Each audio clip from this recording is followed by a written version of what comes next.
leftover pansit with shrimp hipon in Tagalog. Ayan ang aking konting leftover na pansit. Galing sa birthday ko yan.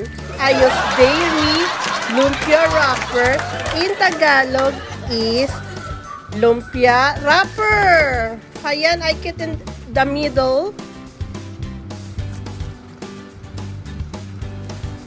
Then I make tea.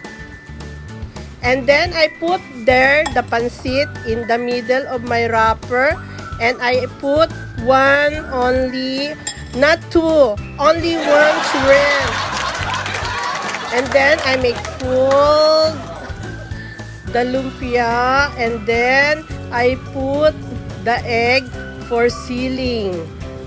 You can put water also if you want, if no egg. Because egg expensive. Oh, perfect. Oh, I have 7 rolls. Then I make fry it for the hot oil. Okay, I make brown there. And then I make hain na for the crunchy. Oh look, I put kitchen towel so that oil was falling down. Okay, I cut in the middle. Oh, yummy! Thank you.